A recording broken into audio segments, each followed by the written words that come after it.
Hallucination சர்க்கிள்னு சொல்லிடு hallucination சர்க்கிளான்றது ஒரு கொஷனாக இருக்கலாம். Based on the experience is what I am sharing. சர்க்கிள்னா ஒரு வட்டம், ரைட்? ஒரு டிஃபைன்டாக ஒரு சர்க்கிள் இருக்குன்ற ஒரு நம்பிக்கை. ஹாலுசினேஷன் அப்புறம் something which is not there but we think it is there. ஏதோ இல்லாதது இருக்கிற மாதிரி நினைப்போம். ஒரு சில சமயங்கள் எனக்கு என்னென்னா ஒரு காணல் நீருமே ஒரு ஹாலுசினேஷன் மாதிரி தோணும்.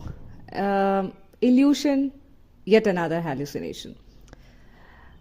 ஸோ இல்லாத ஒரு விஷயத்தை இருக்குன்றது காமிக்கிறது தான் ஒரு சில டைம் நம்ம ஆணிவேர்த்தனமாக அப்புறம் அடித்து சொல்லுவோம், இப்படி தான் இதுதான் அப்படின்னு சொல்லிட்டு.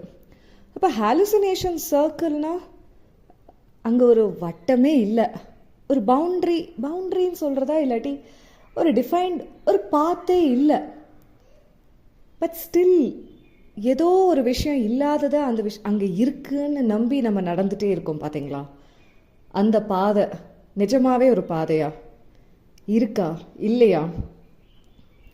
Hitting it now to the topic. நிறைய விஷயங்களை நான் இந்த டாபிக் ஷேர் பண்ணுறப்ப நீங்கள் அசோசியேட் பண்ணலாம்.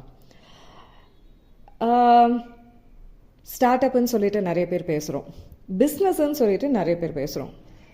இப்போ ஒரு ஐடியா இருக்குது, அந்த ஐடியாவை வந்து ஒரு ப்ராடக்டாக இல்லாட்டி ஒரு சர்வீசஸாக இல்லாட்டி ஒரு கம்பெனியாக மாற்றுவோம் இல்லையா?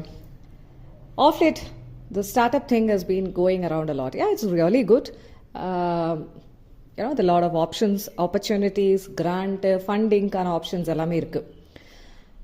ஆனால் நம்ம ஏதோ ஒரு